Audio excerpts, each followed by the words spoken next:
दोस्तों नमस्कार। आप सभी का स्वागत है हमारे हॉन्टेड सॉल्यूशन यूट्यूब चैनल पर। आज मैं कृणाल आपके सामने जिनका अनुभव लेके आ रहा हूं, उनका पूरा नाम है रोहित हरिराम जी फरकुंडे, जिन्होंने एक गंभीर स्वास्थ्य संकट का सामना किया और उससे उबरकर एक नया जीवन पाया।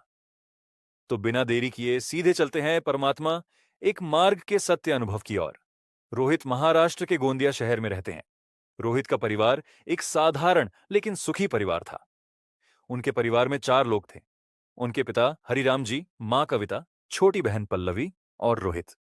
उनकी जिंदगी में सब कुछ ठीक ठाक चल रहा था। रोजमर्रा की जिंदगी में सुख और शांति थी और परिवार एक दूसरे के साथ खुशी खुशी समय बिता रहा था। लेकिन जैसा कि जिंदगी में अक्सर होता है, एकाएक एक तूफान ने उनके जीवन को हिलाकर रख दिया। ये बात है वर्ष 2018 की। एक दिन रोहित की तबीयत अचानक खराब हो गई। ये कोई साधारण बीमारी नहीं थी। उनकी हालत ऐसी थी कि वे 1 हफ्ते तक ठीक से खाना भी नहीं खा पाए। पेट में तेज दर्द, कमजोरी और असहजता ने उन्हें जकड़ लिया। परिवार के लिए यह एक चिंता का विषय बन गया।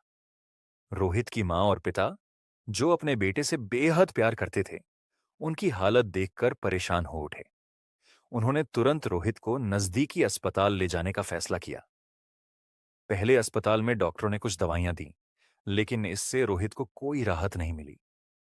उनकी हालत में कोई सुधार नहीं हुआ और परिवार की चिंता बढ़ती गई। फिर उन्हें एक के बाद एक 2-3 अलग-अलग अस्पतालों में ले जाया गया। हर जगह डॉक्टरों ने अलग-अलग जांच की और आखिरकार एक अस्पताल में पता चला कि रोहित को पीलिया हो सकता है। यह सुनकर परिवार और भी घबरा गया, क्योंकि पीलिया एक गंभीर बीमारी हो सकती है। परिवार ने तुरंत रोहित को एक ऐसे व्यक्ति के पास ले जाने का फैसला किया, जो पीलिया का पारंपरिक इलाज करता था। उस व्यक्ति ने रोहित की हालत देखी और कुछ जांच की। हैरानी की बात यह थी कि उसने कहा, रोहित को पीलिया नहीं है। यह सुनकर परिवार को थोड़ी राहत मिली, लेकिन साथ ही भ्रम भी हुआ। अगर पीलिया नहीं था, तो फिर रोहित की हालत इतनी खराब क्यों थी? बिना पीलिया का इलाज करवाए परिवार रोहित को घर वापस ले आया। उस दिन पोले का त्योहार था, एक ऐसा दिन जब परिवार में उत्सव का माहौल होना चाहिए था। घर लौटने के बाद रोहित ने थोड़ा खाना खाया, जिससे उनकी मां को लगा कि शायद अब उनकी तबीयत ठीक हो रही है। लेकिन यह खुशी ज्यादा देर तक नहीं टिकी। खाना खाने के बाद रोहित के पेट में दर्द और बढ़ गया। दवाइयां लेने के बावजूद उनकी हालत में कोई सुधार नहीं हो रहा था। यह देखकर परिवार का डर और बढ़ गया। 13 सितंबर 2018 को रोहित की तबीयत और ज्यादा खराब हो गई। उनकी मां ने तुरंत अपने भाई रोहित के मामा देवाजी दखने को बुलाया। मामा, जो स्वयं परमात्मा एक मार्ग के सेवक थे, तुरंत घर पहुंचे। वह दिन गुरुवार था और रोहित की मां का उपवास था, क्योंकि वे विभिन्न देवताओं में गहरी आस्था रखती थीं। मां ने मामा से कहा कि वे पहले अपना उपवास पूरा कर लें, फिर रोहित को अस्पताल ले जाएं। लेकिन मामा ने गुस्से में कहा, बेटे की हालत इतनी खराब है और तुम उपवास की बात कर रही हो, जल्दी करो। परिवार ने तुरंत रोहित को गोंदिया के एक अस्पताल में भर्ती करवाया। वहां के डॉक्टरों ने रोहित को देखते ही कहा, इसे पीलिया है, तुरंत भर्ती करो। रोहित को सलाइन चढ़ाई गई और इलाज शुरू हुआ।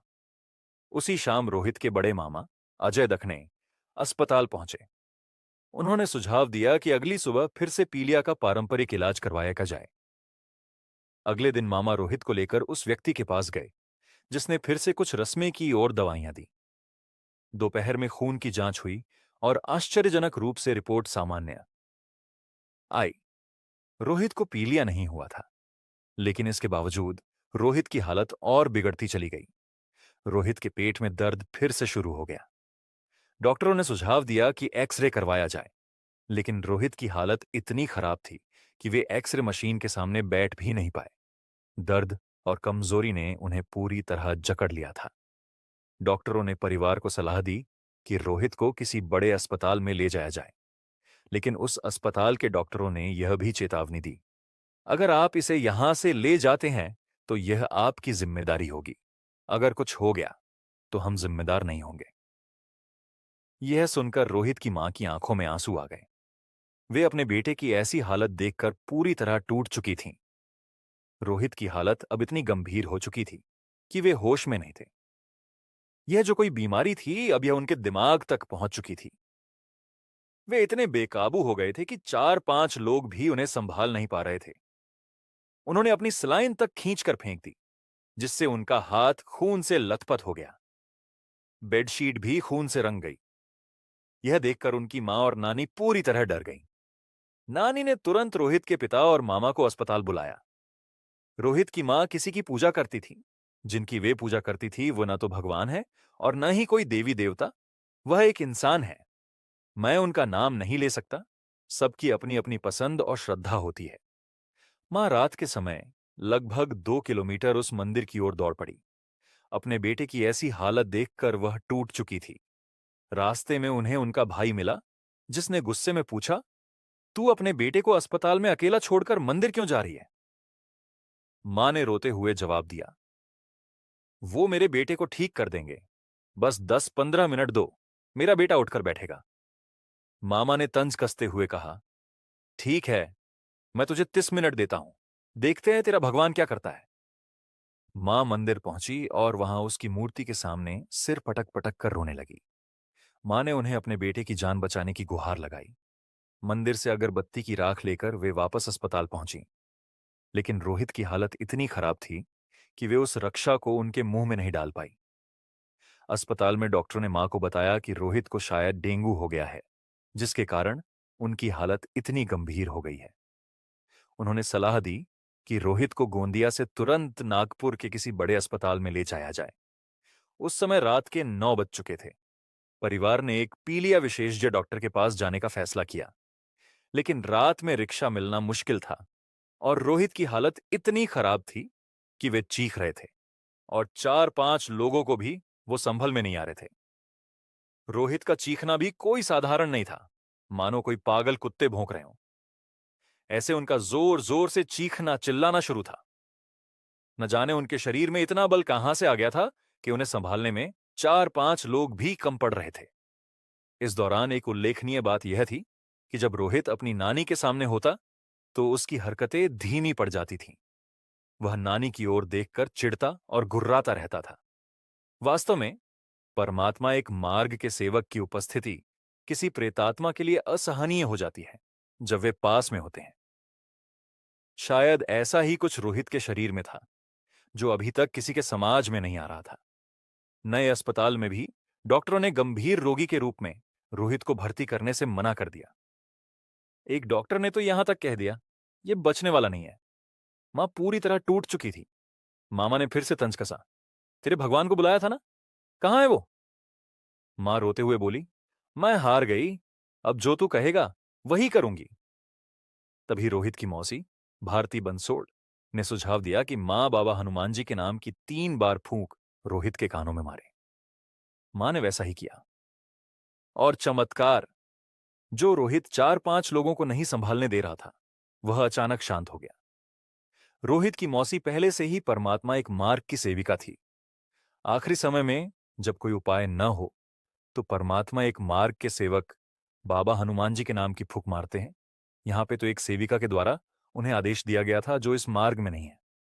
वही शब्द भगवान बन के असर कर गया। परिवार ने तुरंत रोहित को एक अस्पताल ले जाने का फैसला किया, लेकिन वहां ठीक से इलाज नहीं हो सकता, इसीलिए बिना भर्ती कराए उन्हें गोंदिया में ही एक दूसरे अस्पताल ले जाया गया। रात 11 बजे रोहित को वहां भर्ती किया गया और इलाज शुरू हुआ। लेकिन रोहित की बेकाबू हालत फिर से शुरू हो गई।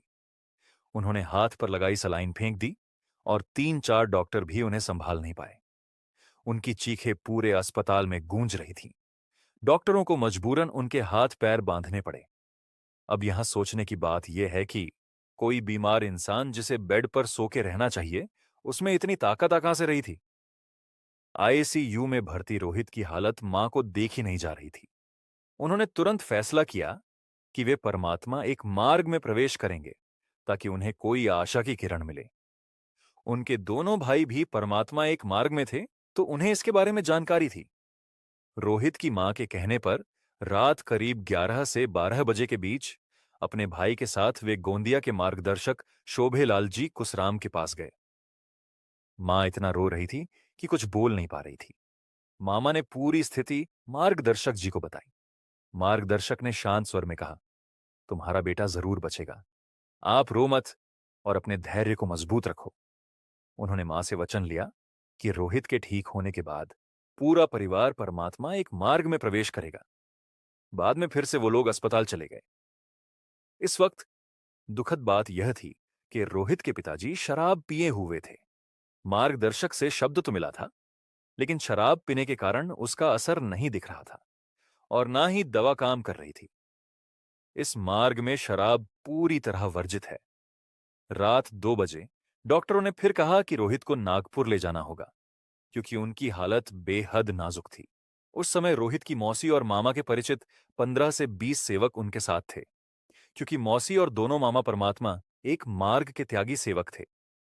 सेवकों की मदद से रात में ही रोहित को नागपुर के एक बड़े से अस्पताल में भर्ती करवाया गया। उस समय तक कैसे तो भी 22,000 रुपये जमा हो चुके थे, जो इलाज के लिए काम आए। ये लोग रात के 2 बजे गोंदिया से निकले और सुबह 5 बजे रोहित को नागपुर के अस्पताल में भर्ती किया गया। वहां की नर्स ने मौसी पर गुस्सा करते हुए कहा, ये इतना पीलिया हो चुका है, तुम लोग अब तक क्या कर रहे थे? मौसी ने जवाब दिया कि वे ज्यादा नहीं जानती, क्योंकि वे रोहित की मौसी हैं, मां नहीं। सुबह होते ही डॉक्टरों ने इलाज शुरू किया, लेकिन शाम को मौसी के बेटे को डॉक्टर ने बताया कि रोहित कोमा में चला गया है। डॉक्टरों ने कहा, अगर 2 दिन में ये होश में नहीं आया तो ये बच नहीं पाएगा। इसका लिवर भी खराब हो चुका है। क्या ये कोई नशा करता है? 2 दिन बीत गए, लेकिन रोहित की हालत में कोई सुधार नहीं हुआ। रोजाना 25,000 रुपये की दवाइयां लग रही थीं और रोहित के पिता जो मजदूरी करते थे पूरी तरह टूट चुके थे। डॉक्टरों ने कहा कि इतना पैसा लगा के कोई फायदा नहीं, ये बच नहीं पाएगा। पिता ने कहा, जब तक सांस है तब तक इलाज करो, घर बेचना पड़े तो बेच दूंगा। मामा ने पिता को संभाला और कहा, कल सुबह स्नान करने के बाद जैसा मैं कहूंगा वैसा करना। पिता ने मामा की बात मानी और भगवान से प्रार्थना की। तीसरे दिन भगवान की कृपा से दवाइयां रोहित के शरीर पर असर करने लगी। पिता ने देखा कि रोहित का हाथ हिल रहा है। उन्होंने डॉक्टरों को बताया, लेकिन डॉक्टरों ने कहा, हाथ पैर हिलने से कुछ नहीं होता, ये कोमा में जा सकता है, इसे गाने सुनाओ। तुरंत हेडफोन लाकर रोहित को गाने सुनाए गए। चौथे दिन रोहित पूरी तरह होश में आ गए। होश में आने से पहले रोहित की मां ने सपना देखा था। सपने में 3 बार कुछ ऐसा दिखा जैसे रोहित उन्हें पुकार रहा था। बाबा हनुमान जी ने रोहित का हाथ पकड़कर मां को सौंपा और कहा, अपने बेटे को संभाल। और वहां सपने में 4 लोग दिखे जो एकदम काले रंग के थे। उस वक्त बाबा हनुमान जी ने अपनी पूंछ हाथ में पकड़कर घुमाई और उन चारों प्रेत आत्माओं को मारकर भगा दिया। मार खाते वक्त एक प्रेत आत्मा बोली, इसकी बलि देनी है, और थोड़ी देर में ही वो चारों प्रेत आत्माएं नष्ट हो गई। यह सब रोहित की मां ने सपने में देखा। यह सब केवल भगवान को दिए गए वचन के कारण हुआ। परमात्मा एक मार्ग में शब्द का बहुत अधिक महत्व है। जिस क्षण आप भगवान को वचन देते हैं, उसी क्षण भगवान आपकी सहायता के लिए दौड़ पड़ते हैं, चाहे आप इस मार्ग में हो या आने वाले हों। रोहित की मां ने मार्गदर्शक के सामने भगवान को वचन दिया कि वे परमात्मा के एक मार्ग में आएंगी, और बस इसी शब्द पर भगवान रोहित को बचाने के लिए खड़े हो गए। जब कोई यह वचन देता है कि वे परमात्मा के एक मार्ग में आएंगे, तो उस वचन को बाद में अवश्य पूरा करना चाहिए। यदि कोई अपने दिए गए वचन से मुकर जाता है और क्या एक बार समय हाथ से निकल गया, तो फिर वह दोबारा लौटकर नहीं आता, और स्थिति जैसे कि वैसे जो जाती है। चौथे दिन रोहित के होश में आने के बाद डॉक्टर भी रोहित के ठीक होने पर हैरान थे। उन्होंने कहा, यह कैसे बच गया? यह तो बहुत नसीब वाला है। रोहित 2 दिन और आईसीयू में रहे और 7वें दिन उन्हें जनरल वार्ड में शिफ्ट किया गया। 4 दिन जनरल वार्ड में रहने के बाद 24 सितंबर 2018 को रोहित को नागपुर से गोंदिया मामा के घर लाया गया। इलाज में कुल मिलाकर लगभग 3 लाख रुपए खर्च हुए। 26 सितंबर 2018 को रोहित का पूरा परिवार मार्गदर्शक के पास गया। मार्गदर्शक जी ने उन्हें कुछ नियम समझा के 7 दिन का कार्य दिया। अब रोहित में काफी सुधार आ गया था। जब रोहित की मां ने सपने में जो देखा, तभी पता चला कि यह सब भूत बाधा का प्रभाव था। अन्यथा यह रहस्य कभी उजागर नहीं होता और यह सस्पेंस बना रहता। क्योंकि एक बार परमात्मा एक मार्ग में आ जाने के बाद किसी तांत्रिक या मांत्रिक के पास जाना संभव नहीं होता। इस अनुभव में एक सकारात्मक बात यह रही कि उस समय इस परिवार को परमात्मा एक मार्ग के सेवक का साथ मिल गया। यदि ऐसा न हुआ होता तो वे प्रेत आत्माएं रोहित की बलि लेने के लिए ही आई थीं। इससे पहले भी हमने आपके साथ एक ऐसा ही अनुभव साझा किया था जिसमें मेघा के पिताजी का देहांत हो गया था। उसका कारण भूत बाधा ही था। यदि उस समय उन्हें इस मार्ग का सहारा मिल गया होता तो आज मेघा के पिताजी इस दुनिया में होते। लेकिन एक बार समय हाथ से निकल जाए तो वह दोबारा लौटकर नहीं आता। रोहित ने आगे बताया कि 23 नवंबर 2019 को परिवार ने 42 दिन का त्याग का कार्य शुरू किया। 2 जनवरी 2020 को बाबा हनुमान जी की प्रतिमा लाई गई और अगले दिन त्याग का हवन संपन्न हुआ। 18 अक्टूबर 2020 को उनका 9वां हवन भी पूरा हुआ। बाद में 25 जून 2020 को रोहित की छोटी बहन पल्लवी की शादी हो गई। 23 मई 2021 को रोहित की शादी हो गई। अब यह परिवार हंसी खुशी से अपनी जिंदगी जी रहा है। हमारे चेन नेल पर काफी अनुभव देखने के बाद रोहित ने हमारे साथ यह अनुभव साझा किया, जिसके लिए हम उनका दिल से आभार व्यक्त करते हैं। अगर ऐसे ही कुछ अनुभव आपके पास है तो कृपया वह हमें हमारे दिए गए ईमेल आईडी पर भेज सकते हैं, ताकि हम उसको अपने चेन नेल पर बता सकें और बाकी लोग उनसे प्रेरणा और सीख ले सके। आपको यह अनुभव कैसा लगा? आप कमेंट करके हमें बताएं। हम आपके बहुमूल्य सुझावों और प्रतिक्रियाओं की प्रतीक्षा करते हैं। यदि आप परमात्मा के एक मार्ग के सेवक हैं तो बेझिझक इस चैनल को सब्सक्राइब करें। आपका एक एक सब्सक्रिप्शन हमारे लिए मोटिवेशन का काम करता है। धन्यवाद। नमस्कार।